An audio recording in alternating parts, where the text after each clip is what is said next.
Hola, buenos días a todos y a todas. Iniciamos ya el evento digital que hemos publicitado desde Ser Cuidadora y Cruz Roja y las Baleares.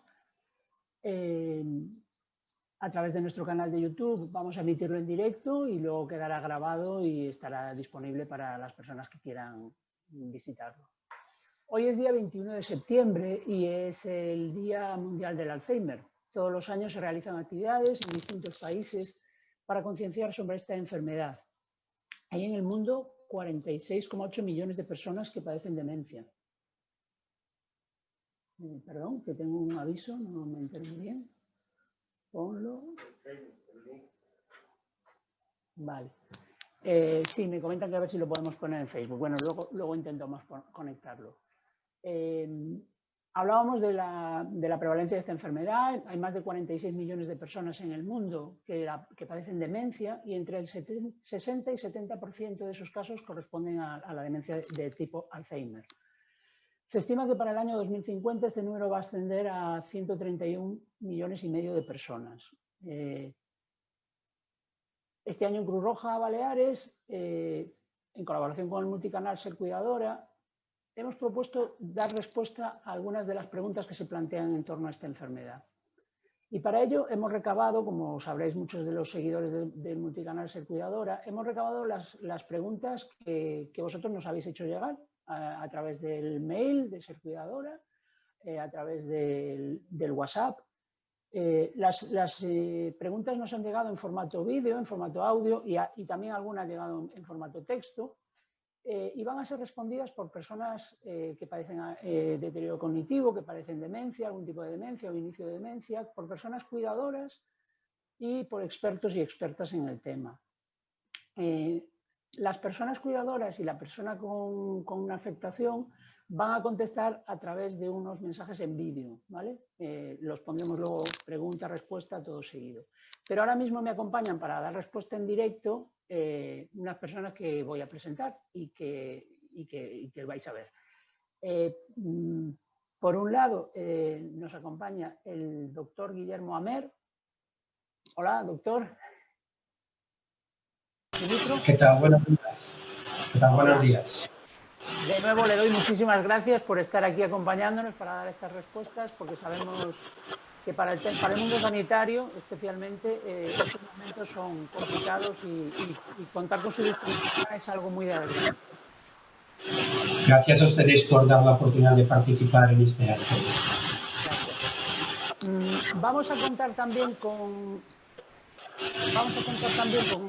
el doctor Miguel Oliver, que también nos dará respuesta a varias de estas preguntas, pero ahora mismo no puede todavía estar conectado. Doctor Guillermo, si puede, por favor, quitar el sonido. Genial. Vamos a contar también con el doctor Miguel Oliver, pero él ahora mismo está saliendo de una guardia y yendo a casa para poder conectarse, o sea que vamos a darle un tiempito para poderoslo presentar. Y contamos también con compañeros y compañeras de Cruz Roja Baleares que trabajan en el área de intervención con personas mayores y personas cuidadoras. Son Deyana, Daniel y Marta. Luego os los presento y os cuento un poquito más sobre ellos. ¿Vale? Gracias. Hola, ¿qué tal, compañeros? Carlos. Venga, a ellos les veis que tienen mascarilla. El doctor Guillermo y yo no tenemos mascarilla, lo hemos comentado antes entre nosotros, que estamos en espacios separados nosotros del resto de los compañeros de la oficina o de nuestros trabajos, pero tanto Deyana como Marta como Daniel tienen la mascarilla porque tienen que compartir el espacio, ¿vale? O sea que intentamos mantener las medidas todos. Y luego intervendremos de uno en uno para poder estar con la separación adecuada, con la distancia adecuada. Eso es. Muy bien, bueno, pues vamos a comenzar con las preguntas, para lo cual yo voy a compartir la pantalla y vais a ir viendo los vídeos. Haremos la primera pregunta dirigida al doctor Amer y luego pararé el vídeo, descompartiré para que pueda él darnos las respuestas, ¿vale? Pues vamos a ver si sale todo bien, que esto de las tecnologías también nos ha obligado esta pandemia a ponernos las pilas, pero esperemos que consigamos hacerlo todo en orden.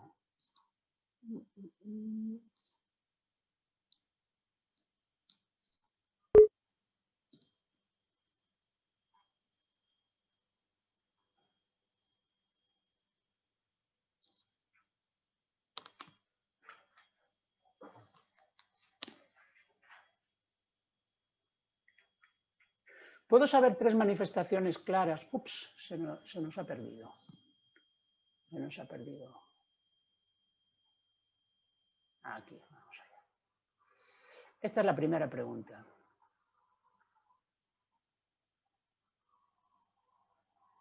¿Puedo saber 3 manifestaciones claras de que puedo estar desarrollando una enfermedad como el Alzheimer? Esta pregunta nos la dirigió Eugeni en un texto que nos envió por WhatsApp y es una pregunta que lanzamos para el doctor Guillermo Amer. El doctor Guillermo Amer, no lo he comentado antes, es médico especialista en neurología y doctorado en neurociencia y es jefe de la sección de neurología del Hospital Universitario Son Espases de Palma. Cuenta con más de 20 años de experiencia. Doctor Amer, ¿nos puede dar respuesta a esta pregunta? Bueno, es una pregunta muy oportuna. Y afortunadamente en el año 2018 la Asociación Alzheimer y luego fue recogido por las otras asociaciones en la página web de CEAFA hicieron como un decálogo como de 10 síntomas que nos pueden hacer sospechar que vayamos a padecer enfermedad de Alzheimer, ¿no? Fundamentalmente es lo clásico, los trastornos de memoria, es decir, de tener olvidos de actividades previstas que antes no era habitual para aquella persona, o bien también tener dificultad para organizar sus actividades habituales, es decir, una persona que haya sido siempre pues, con un cierto grado de organización, pues puede llegar un momento que le cueste cómo organizar para hacer la declaración de la renta, que igual la puede saber hacer, pero igual no se organiza igual de bien como se organizaba antes. Luego dificultad para comunicación, para el lenguaje, para encontrar la palabra precisa, no tanto los nombres propios de personas conocidas, que eso es algo que siempre alarma a cualquier persona, ¿no? Este amigo de toda la vida y ahora no me acuerdo de su nombre. Igual esto no es tan relevante, pero sí que no salga el nombre de un objeto habitual, sí que es importante tenerlo en cuenta, ¿no? Y otro tipo de dificultades como de manejo con las manos, uno puede haber sido más o menos habilidoso, con más o menos destreza manual para hacer actividades y entonces ir perdiendo esta destreza, ¿no? En resumen, es una pérdida de cualquier actividad, de cualquier capacidad cognitiva previamente adquirida, ¿no?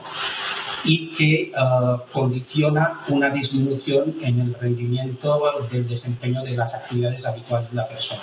Y en esto último es en lo que está probablemente la clave. Es decir, uno puede ser más o menos habilidoso, puede tener mayor o menor habilidad manual, mayor o menor habilidad verbal a la hora de explicarse, mayor o menor memoria, pero lo que es importante es que el síntoma suponga un cambio respecto del rendimiento habitual de aquella persona.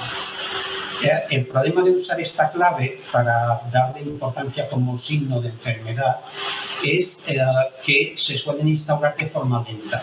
Entonces no se nota de un día para otro, sino que se nota a lo largo de meses o incluso un año, ¿no? Pero si uno nota un síntoma y dice, uy, es que esta persona antes recordaba muy bien todos los detalles y ahora no los recuerda. Eso es importante. Si es una persona que... luego también otro aspecto importante es que no haya alguna circunstancia externa que suponga alguna sobrecarga para aquella persona y entonces baje su rendimiento en general, ¿no? Para diferenciarlo de si es enfermedad o no, es que una vez que esta circunstancia ha desaparecido, por ejemplo, el estrés después de enviudar, ¿no? Esto es un estrés muy intenso para cualquier persona y puede hacer que su rendimiento cognitivo en los meses siguientes disminuya, pero al cabo de 3 o 6 meses se tiene que recuperar hasta la situación previa. Si es una disminución que persiste o incluso aumenta ligeramente, lo que sucede es que la situación estresante ha facilitado que se notase un déficit que previamente estaba bien compensado y que la situación situación estresante ha hecho que se manifestase. Es decir, lo importante es que hay un cambio respecto del rendimiento habitual y este cambio es persistente. No sé si he contestado adecuadamente a la pregunta. Perfecto, yo creo que perfectamente. Sí, es verdad que muchas veces oímos, ¿no? Se me ha olvidado no sé qué, tendré Alzheimer. Pues muy importantes todas las cuestiones que usted ha planteado y el que no es tanto la situación como es, sino cómo es con respecto a la historia, ¿no?, de esa persona. Vale, vamos a pasar a la siguiente pregunta. Esta es una pregunta en vídeo, ¿vale?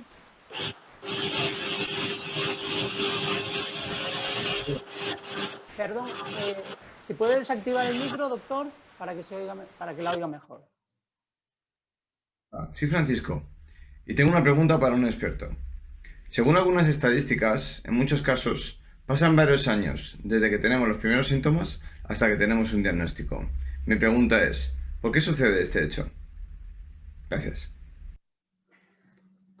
Pues le pasamos la palabra, doctor. Sí, otra pregunta muy interesante. La causa inicial, o quizás como la más importante ahora mismo, es un poco la saturación del sistema sanitario. Afortunadamente somos muchas personas y todos requerimos de cuidados sanitarios y el sistema sanitario llega a un punto que hay una cierta saturación del sistema sanitario, ¿no? Pero bueno, esto no es excusa para que sea tarde, se retrase el diagnóstico. Y esto, dando recursos al sistema sanitario, debe mejorar, ¿no? Hay otros aspectos que no dependen directamente del sistema sanitario, sino que dependen de nosotros mismos, los médicos como profesionales y las propias personas como sociedad en general, que muchas veces los primeros síntomas que hemos comentado antes no los percibimos como indicador de enfermedad.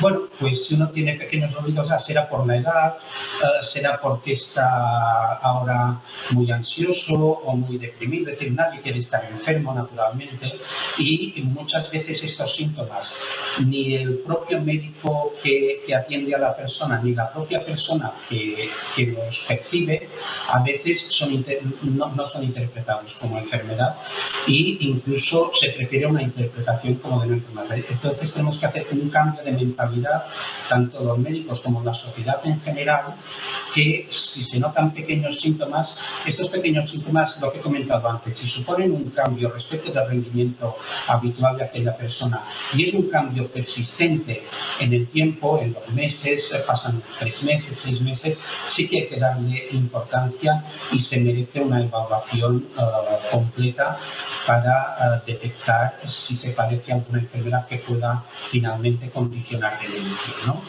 Y luego hay otro aspecto que de primera entrada nos puede como desanimar, ¿no? En el sentido de que puede hacer parecer que no podemos hacer nada. Y es que esta enfermedad cuando empieza, cuando notamos los primeros síntomas, lleva como mínimo 10 o 20 años en marcha en nuestro organismo de forma asintomática. Es decir, y esto sí que supone un gran cambio de mentalidad. Es decir, vendría a ser un poco para que se entienda en la población general, es que la hipertensión arterial, todo el mundo es consciente de que es una enfermedad importante, pero no da ningún síntoma. Se detecta midiendo la tensión arterial, ¿no? Y gracias a que se detecta antes de que podemos prevenir problemas cardiovasculares y cerebrales vasculares, ¿no? Podemos prevenir infartos de miocardio, podemos prevenir ictus, ¿de acuerdo? Y otros tipos de problemas que dan la hipertensión arterial, ¿no? Y tenemos la suerte de que es muy fácil medir la tensión arterial con un tensiómetro, pues ya está, lo tenemos muy fácil. Hoy por hoy podemos detectar la enfermedad de Alzheimer en las fases presintomáticas, con los recursos que tenemos hoy en día. Lo que sucede es que únicamente se hace en contexto de estudios porque desgraciadamente no tenemos un tratamiento que pueda detener la evolución de la enfermedad, la progresión de la enfermedad, que sea efectivo al 100%. Pero sí que es importante ser conscientes de este periodo presintomático porque realmente la enfermedad de Alzheimer no es una enfermedad del anciano. La enfermedad de Alzheimer es una enfermedad del adulto joven que se manifiesta en el anciano. Y ese es el gran cambio de mentalidad que tenemos que hacer. Probablemente en los próximos años sí que dispondremos de PETs analíticos de sangre que permitan hacer como una evaluación de riesgo de tener enfermedad de Alzheimer en el momento presintomático y a partir de ahí poder hacer más estudios de tratamiento. Muchísimas gracias, doctor. Muy interesante esa cuestión.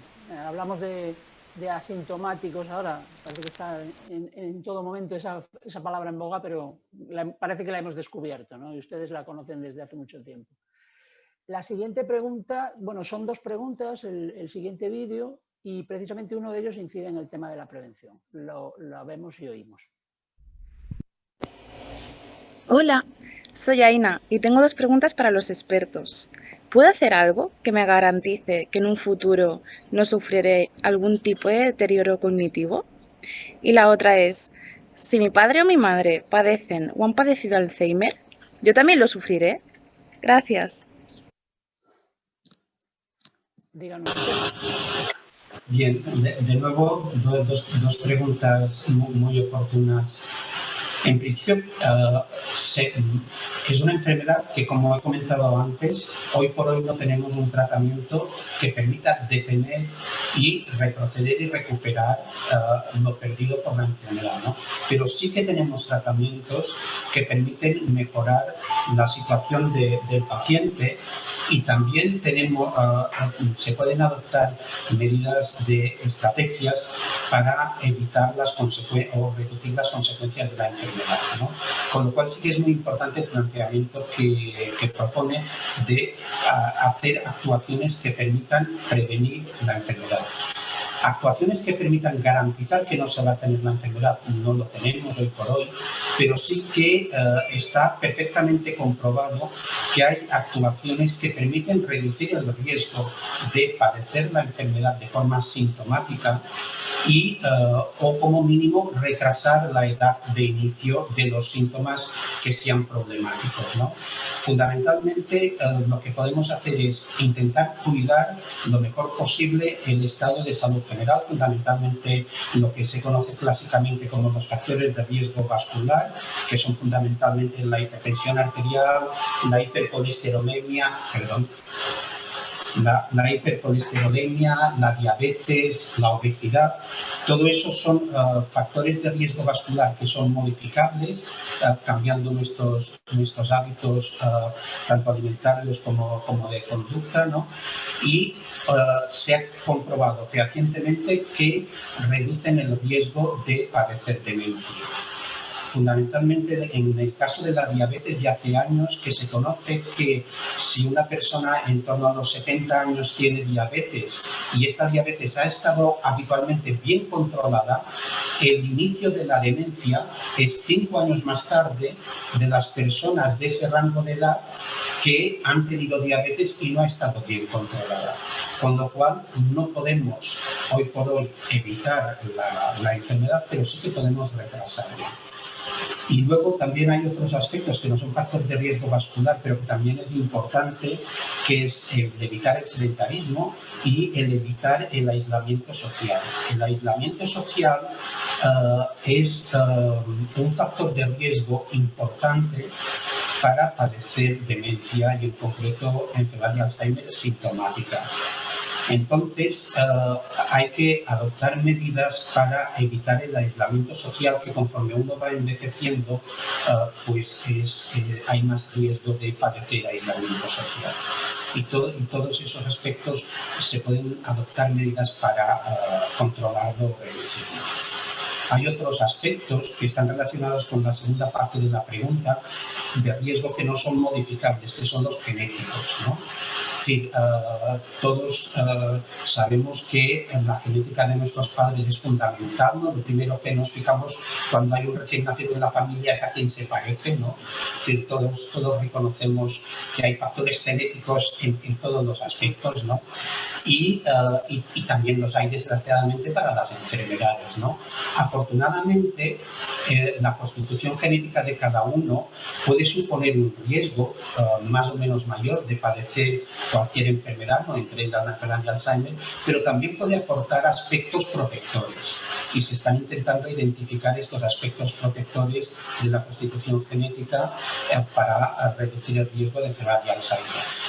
Luego, temor a padecer la enfermedad porque un padre o una madre hayan tenido enfermedad de Alzheimer, no hay por qué tenerlo, porque las formas genéticamente determinadas de enfermedad de Alzheimer no llegan al 1% de todos los pacientes, con lo cual, y suelen ser situaciones muy peculiares de inicio de los síntomas en edades muy tempranas, entre los 30 y los 50 años, y ya digo, el riesgo es muy bajo, solo es menos del 1%. Sí que es cierto que hay un proceso genético que es el más frecuente que causa enfermedad de Alzheimer genéticamente determinada, y es el síndrome de Down.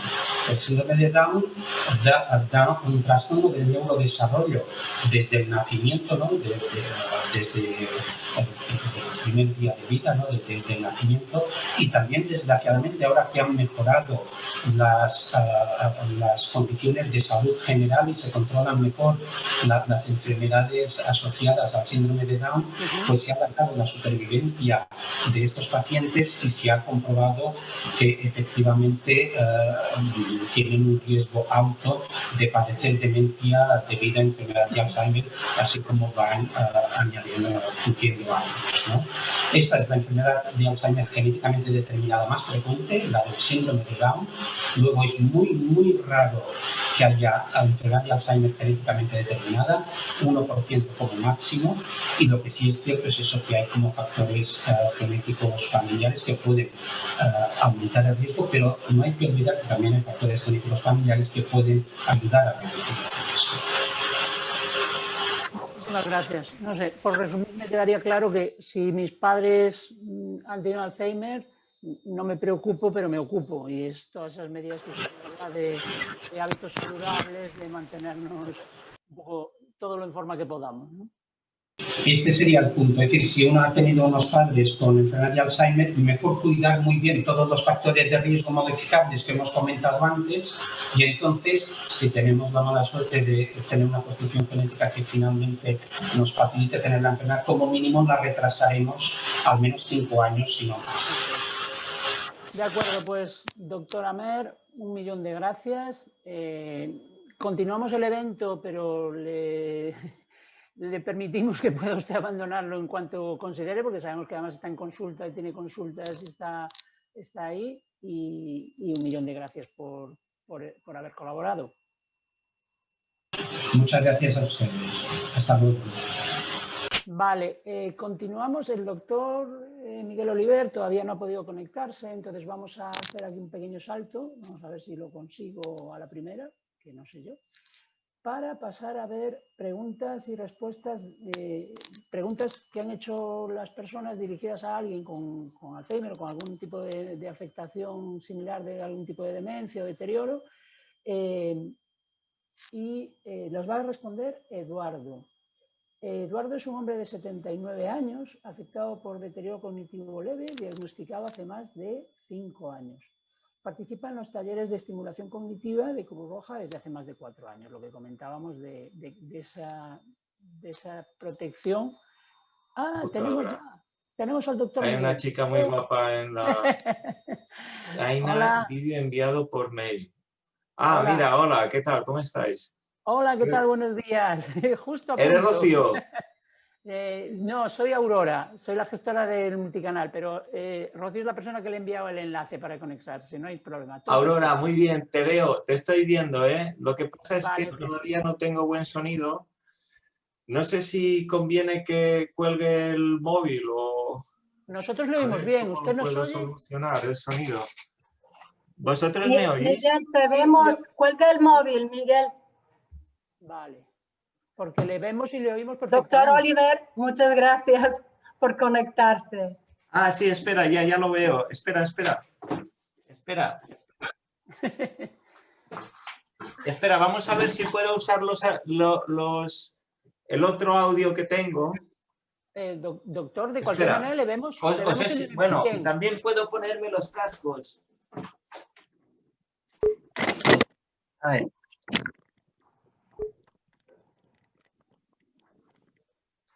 Vale. Sí, ¿vosotras me oís? Sí, le oímos y le vemos perfectamente. Vale, y ahora os oigo, ¿eh? Ahora ya os puedo oír ahora, sí. Es que el audio me entra por los cascos, ¿eh? De acuerdo. Pues doctor Oliver, muchísimas gracias por todo el esfuerzo que sabemos que ha hecho, que acaba de salir una guardia y ha venido corriendo para conectarse. 1.000.000 de gracias, ¿vale? Gracias a vosotros por vuestra paciencia. Gracias, vale. Muchas gracias, doctor Oliver. Le presento un poco de historia de quién es usted para las personas que nos están viendo. El doctor Miguel Oliver es médico especializado en geriatría del Hospital Universitario Son Espases de Palma, con más de 20 años de experiencia, y es vocal de la Sociedad Española de Geriatría y Gerontología de Baleares. Justo ha llegado a punto porque acaba de dejarnos el doctor Guillermo Amer, que ha contestado las 3 primeras preguntas que teníamos dirigidas a expertos, y ahora para usted irían 4 preguntas más. Vamos a ver, la siguiente pregunta es una pregunta que nos ha llegado por audio, ¿vale? Entonces, es cuestión de oírla, más que de verla. Vale, muy bien, adelante. Hola, soy Begoña y quería haceros una pregunta para los expertos, para el evento que tenéis. Mi pregunta es, en relación a mi madre, lleva 3 años con síntomas, bueno, con despistes importantes y una aparente pérdida de memoria, pero a nivel neurológico, o sea, en el seguimiento del neurólogo, dicen que se debe a un problema anímico. Mi pregunta es, ¿esto yo entiendo que es así, pero puede significar el principio de algún tipo de demencia o incluso de Alzheimer? ¿Qué es primero, la depresión o los despistes y los problemas de memoria? Gracias. Bueno, usted. Sí, bueno, Begoña está planteando una situación en la cual hay 3 síntomas que son importantes y se han de contextualizar. Es decir, por una parte nos habla de unos despistes que tiene su madre, que yo entiendo que están relacionados con problemas de atención. Y por otra parte, habría otro síntoma que realmente sería la expresión de un deterioro de algún tipo de memoria, probablemente, quizás incluso me arriesgaría a decir que de memoria episódica o de recados que se le dan y que ya no se acuerda. Y por otro lado, habría un tercer síntoma o grupo de síntomas que serían los depresivos, que, habida cuenta de que ya han habido médicos que los han valorado, deben tener ya una cierta entidad. Lo digo porque a veces hay síntomas depresivos que se pueden confundir con síntomas más propios de la demencia, como la apatía o la abulia. Entonces, claro, en ese contexto, primero tenemos que ver si hay alguno de estos síntomas que es relevante, si se repite en la historia previa de la persona que está afectada por este conjunto de síntomas, y deberíamos de tener algunas consideraciones. Por ejemplo, los síntomas depresivos pues, son relativamente frecuentes, tanto en la población de ancianos en general, pero es verdad que en personas que tienen deterioro cognitivo leve y demencia, pues si la población general más o menos están presentes en un 15%, en estos grupos con alteración cognitiva pueden llegar a estar hasta un 30 o un 45%. Claro, entonces, no hay tampoco ahora un hecho que nos indique un principio de alguna enfermedad de forma clara. Lo que sí es verdad es que hay que sospecharlo porque ya son 3 años de evolución y también necesitamos acercarnos a la gravedad de esta situación. Por ejemplo, no es lo mismo una persona que tiene un pequeño déficit de atención, que incluso hay chicos en el cole que tienen déficit de atención y que lo tienen durante incluso todo su desarrollo y posterior. Hay personas que tienen déficits atencionales ya de una forma crónica. Y también es verdad que hay personas que pueden tener un trastorno del ánimo ya propio de su personalidad, como las personas con distimia. Entonces, claro, hay que contextualizar tanto la gravedad como la cronicidad de estos síntomas y hay que dar importancia al que se manifiesta de una forma más brusca y que avanza hacia una gravedad más importante, ¿no? Entonces, se hace inevitable hacer un control, un seguimiento a lo largo del tiempo, por eso acude al neurólogo y le va citando para hacer un seguimiento. Y una vez, de alguna forma, contextualizado el curso de estos síntomas, sí que es verdad que si no responden a una intervención tanto de psicoestimulación como de control de otras enfermedades que quizá no nos ha contado Begoña, pero que podrían ser cardiopatías, diabetes, que pudiera haber tenido un pequeño ictus o una diabetes mal controlada con episodios de hipoglucemia, por ejemplo. Todos estos factores, o incluso medicamentos, ¿verdad? Pues todos estos factores se tendrían que tener en cuenta antes de emitir ningún tipo de diagnóstico. Entonces, quizás lo más cuerdo es aconsejar que se haga una valoración integral, una valoración global, estar muy atentos a si realmente hay un deterioro funcional o no de esta persona, cosa que en principio no parece que nos lo haya comentado Begoña, pero que es verdad que habrá que también poner también bajo un estudio neuropsicológico sobre todo el deterioro de la memoria, de ver de qué tipo es el deterioro, a qué tipo de memoria afecta y pues si esto se mantiene en el tiempo, desde luego hacer todo un despistaje de causas secundarias, incluso si este deterioro progresa, pues poder hacer más pruebas que de buen seguro el neurólogo le pedirá en su momento. Si por contrario son los síntomas depresivos los que se van afianzando y no responden al tratamiento, yo también tendría que recomendar en algún momento quizás alguna valoración por parte de psiquiatría si sospechamos que estamos ante ya un cuadro depresivo mayor, porque estos cuadros a esta edad, si aparecen y evolucionan, pues pueden ser muy problemáticos e incluso requerir terapias más enérgicas. De acuerdo, pues muchísimas gracias por la respuesta. Pasamos entonces a la siguiente pregunta. Es una pregunta que nos ha llegado por texto, o sea que la veremos y si acaso yo os la leo. ¿El seguir un tratamiento de antidepresivos en grado máximo facilita la aparición de este tipo de enfermedades? Bueno, pues muchas gracias. Mi siguiente pregunta tiene que ver... Se me ha pasado. Gajes del oficio. Aquí está. Esta es la pregunta, doctor. Sí, es en relación a medicamentos antidepresivos. Usted lo comentó antes el tema de hay que tener en cuenta el tema de las medicaciones. Sí, sí. Bueno, yo diría que habría que ser también conscientes de que la depresión en sí misma es una enfermedad con un gran impacto funcional.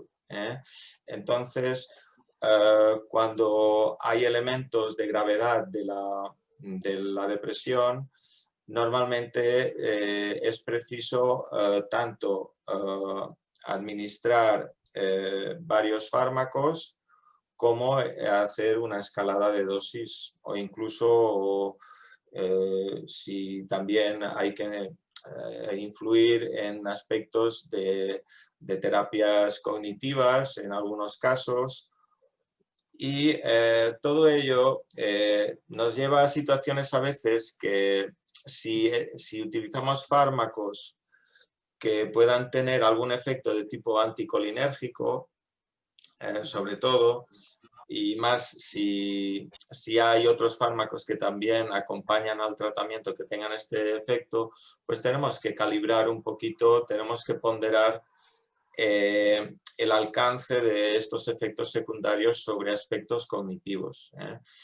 Es verdad que los medicamentos en los últimos años han refinado este impacto sobre la esfera cognitiva, pero aún hoy se podría dar alguna pues, impacto sobre alguna función cognitiva. De todas formas, cuando el diagnóstico está hecho por un especialista, por un psiquiatra, yo creo que debemos entender que el efecto devastador de la depresión puede ser incluso mayor sobre aspectos funcionales que no sobre aspectos de tipo cognitivo. En ese sentido, yo creo que nos hemos de dejar guiar por los especialistas y que cada caso puede ser diferente. De acuerdo. Pasamos a la siguiente pregunta. Es otra pregunta de Begoña que nos envía también en audio. Bueno, pues muchas gracias. Mi siguiente pregunta tiene que ver, cuando hay una persona ya con un diagnóstico de Alzheimer o de demencia, con un cuidador principal, un único cuidador principal, aunque tenga algún momento de respiro, ¿qué momento es el más adecuado, pensando tanto en el paciente como en el cuidador, para que el paciente vaya a un centro de día y tenga una estimulación adecuada y dada por profesionales, y para que el cuidador tenga también sus horas de descanso y de vida propia? ¿Podéis dar alguna pista o alguna información de cuándo es ese momento? Gracias. Pues díganos, doctor Oliver. Sí, bueno, tiene su interés, claro que sí, esta pregunta, porque de alguna forma pues intenta traducir el beneficio potencial que tiene acudir a un centro de día tanto para el paciente como para el cuidador. Es muy conocido por todos nosotros pues que el tratamiento del Alzheimer tiene que ser tanto para uno como para otro, tanto para el paciente como para su cuidador. Tenerles a los dos en cuenta. Eso es. Sí, y eso es una constante, bueno, es una constante, debería de funcionar y realizarse así. Y yo creo que en muchos de los casos sí que se hace así, tanto en recursos de centro de día como en otros recursos de tipo domiciliario, por ejemplo. De todas formas, es muy fácil hablar y después con los recursos y sobre todo el recurso tiempo y los recursos materiales que disponemos, pues podemos tener ciertas limitaciones y prioridades a la hora de hacer una atención lo más adecuada a estas situaciones. La filosofía de que la atención tiene que estar centrada en el paciente es porque necesitamos tener un eje sobre el cual dirigir nuestra atención y tomar las decisiones siempre enfocadas al máximo beneficio del paciente. En ese sentido, acudir a un centro de día, aunque los centros de día realmente están diseñados para fases moderadas y, bueno, fases leves y moderadas, incluso moderadas avanzadas de demencia, Es cierto que hoy en día entendemos que incluso en deterioro cognitivo leve estaría bien indicado el hecho de hacer grupos terapéuticos también en centros de día o centros especializados, porque realmente el efecto preventivo de la psicoestimulación está probado y no habría una limitación de cara a la precocidad con la que empezamos en relación al ciclo de la enfermedad. Ahora, los condicionantes que pueden venir de cara a la valoración del cuidador tienen más que ver pues, con su estado de salud, con el riesgo de sobrecarga, con los cambios de domicilio, con situaciones económicas, con la posibilidad de tener recursos en el propio domicilio. Entonces, esa complejidad existe y la debemos de afrontar, y lo que me gustaría remarcar es que el centro de día debería de dar también formación y facilitar recursos, sobre todo en conocimiento y en habilidades, al cuidador para que pueda ser un cuidador bien informado, bien adiestrado y que también pueda tener su terapia, su propia terapia de grupo, compartir sus emociones y experiencias, incluso encontrar cierto feedback positivo en el equipo terapéutico a nivel emocional. Esa empatía y esa socialización de los problemas puede ser de gran ayuda en el ámbito de los centros de día. De acuerdo, pues muchísimas gracias. Rescato un poco las dos cosas, es decir, centrado en el paciente, pero sin olvidar la figura del cuidador. Yo como gestora del multicanal de cuidadora, pues estamos en ello todo el día, y lo que hablamos de formar, informar y que la persona se sienta además apoyada y visibilizar la labor que hacen tan importante. Pues muchísimas gracias, doctor. Le liberamos... No, nos queda una última pregunta. Perdón, que me despisto. Nos queda una última pregunta que es en audio. Es un poquito larga, la pregunta va un poco hacia el final, pero nos parece que puede ser interesante. El ser cuidador de una persona con Alzheimer implica tener que pasar por distintas etapas. Es una carrera de fondo. En cada etapa hay unas preguntas que te surgen, unas preocupaciones. En mi caso, en esta etapa de mi marido, que está el Alzheimer bastante avanzado, mi preocupación, mis preguntas van dirigidas respecto al deterioro físico, porque yo lo que observo es que se está deteriorando físicamente bastante. Entonces mis preguntas serían: ¿hay que mantener la medicación? Si se disminuye la medicación, el deterioro físico podría frenarse de alguna manera. ¿Qué hay que hacer aparte de mantenerlo activo y darle el mayor cariño posible y los mayores cuidados físicos posible? ¿Se puede hacer algo más? Bueno, realmente pienso que la persona que nos hacía esa pregunta, pues seguramente pues conoce la evolución de esta enfermedad de una forma muy, muy directa, y es verdad que cuando los cuidados ya llevan un tiempo largo de evolución y las terapias que están sobre todo dirigidas a estadios leves y moderados, pues de alguna forma ya han tenido su lugar en el tratamiento. Realmente el afrontar ya las fases avanzadas es algo que requiere de, sobre todo, pues una visión global de la persona, porque efectivamente hay personas que tendrán únicamente enfermedad de Alzheimer, y ese será nuestro leitmotiv a la hora de trabajar con tanto los tratamientos que, aunque bueno, se han pensado para fases precoces y moderadas, se pueden intentar prolongar algo en fases más avanzadas de forma quizá aplicada con mayor destreza. Estoy hablando de reminiscencia, de estimulación de la percepción con pues el método Montessori, por ejemplo,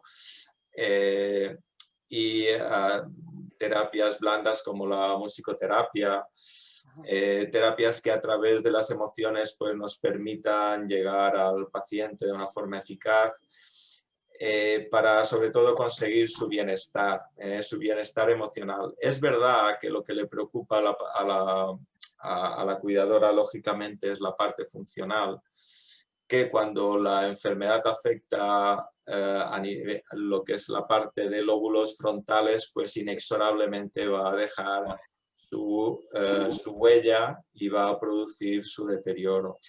Yo diría que quizás el aspecto que a veces podemos insistir un poquito sería el nutricional. El nutricional y el ejercicio.